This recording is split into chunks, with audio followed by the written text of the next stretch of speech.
Dis Dinsdag van Heilige Week. En hierdie week reis ons saam met Jesus en die sterk emosies wat hy op Heilige Week op pad na die kruis beleef. Dis emosies wat vir ons elkeen baie bekend is. Emosies soos woede en wroging. En 'n wroging is om in 'n intense stryd te beleef. Ons skrifgedeelte van vandag is in Matteus 23 vers 37 tot 39. En in vandag se skrifgedeelte sien ons hoe Jesus wroeg of baie diep stryd beleef oor dit wat hy gaan doen en hoe mense kies om nie raak te sien wie hy is en wat hy kan doen nie, wat hy vir hulle gaan doen nie. Hierdie skrifgedeelte sê iets van hoe ons menslike toestand ons dikwels in ontkenning wil laat leef. Ontkenning van wie God is. Maar dit sê ook iets van die hart van God vir elkeen van ons. So kom ons lees vandag se skrifgedeelte saam. Jerusalem, Jerusalem, jy wat die profete doodmaak en die stenig wat na jou gestuur is. Hoe dikwels wou ek jou kinders bymekaar maak soos 'n hen haar kuikens onder haar vlerke bymekaar maak, maar julle wou nie.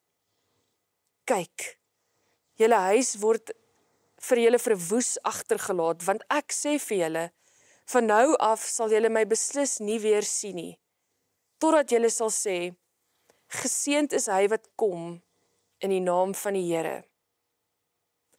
Om te wroeg of om 'n stryd te beleef is 'n emosie wat ek en jy baie mee kan assosieer.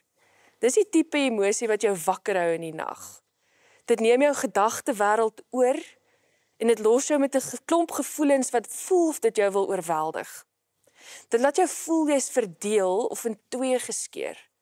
En om te wroeg maak dat ons pynlik bewus is van die vrae wat binne in ons is en dat antwoorde nie altyd duidelik is nie. Ons sien dat Jesus ook stryd beleef en dat hierdie wroging deel is van wat hy beleef. Kan jy Jesus se intense interne wroging in hierdie skrifgedeelte voel en ervaar? Hy wil sy mense, sy volgelinge beskerm, maar hulle is nie bereid om na hom toe te draai en na hom toe te gaan nie. Dis soos 'n ouer wat besluit om sekere goed op te gee sodat hulle kind kan studeer of floreer of vorentoe kan beweeg in die lewe. En dan is die reaksie van die kind dat hulle die grootheid van hierdie opoffering nie verstaan nie en alles wat hulle doen bewys die teendeel. En dit veroorsaak 'n diep interne stryd. 'n Stryd vir die ouer wat soveel moes opgee sodat hierdie kind kon vry wees om te doen wat hulle doen. Jesus is op pad na die kruis. Op pad om te sterf vir mense. Mense wat wegdraai van hom af. Mense wat nie die intensiteit en die grootheid van dit waarmee hy besig is besef nie. Dink jouself in hoe dit moes voel. Die intensiteit van Jesus se emosie help vir my om te verstaan hoe Jesus voel oor jou en my. En hoe dit ons nooi om elke dag in die grootheid van ons vryheid in God nie vanselfsprekend te ervaar nie, maar om in hierdie vryheid te kan leef. Dit het Jesus se lewe gekos. Jesus gebruik 'n ongelooflike beeld in vandag se skrifgedeelte. Die beeld, en dit beeld iets van God se hart uit. Jesus se hart vir elkeen van ons, vir my en vir jou. En dis die beeld van 'n hen wat wanneer dit haar kuikens in gevaar is, roep sy hulle en sy neem hulle onder haar vlerk in. Hulle klim onder haar vlerk in om by haar te kom skuil. En sy doen dit om hulle te beskerm en hulle veilig te hou. Dikwels ten koste van haarself. Sy doen dit al kos dit haar lewe.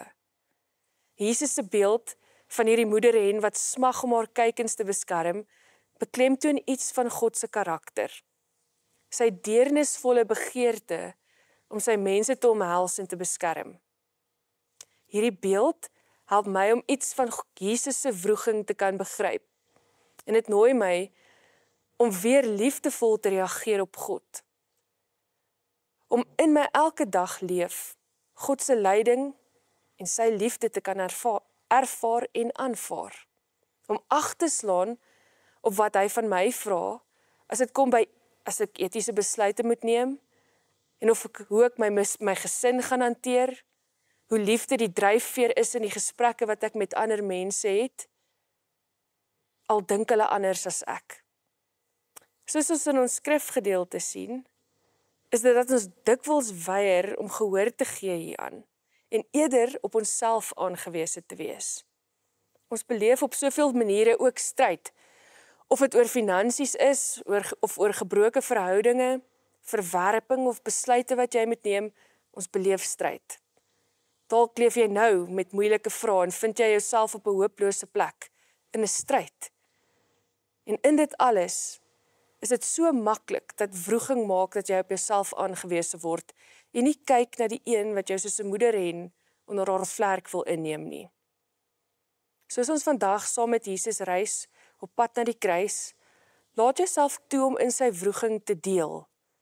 Want hierdie stryd roep uit, kyk na my, volg my, hoor wat ek vir jou sê, leef elke dag jou lewe onder die vlerk van jou Skepper, jou redder, die een wat jou liefhet. Kom ons bid saam. Here, dankie dat ons onder die vlerk kan kom skuil, en dat U elke wroeging in ons harte ken. Dankie dat ons vanuit U voorbeeld kan sien en weet, dat U ook wroeging en stryd beleef het. En in dit alles, U steeds vir ons die geleentheid gee om in ons stryd en wroeging naby aan U te kan kom. Ons is dankbaar daarvoor. Amen. Indien jy graag met iemand wil gesels of 'n gebedsversoek het, is jy welkom om ons te kontak by gebedsversoeke@mosaic.com.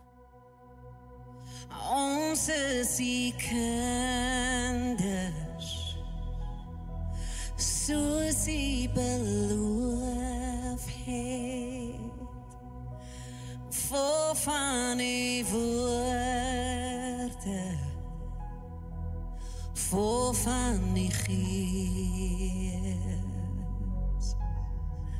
Maak ons soos Jesus,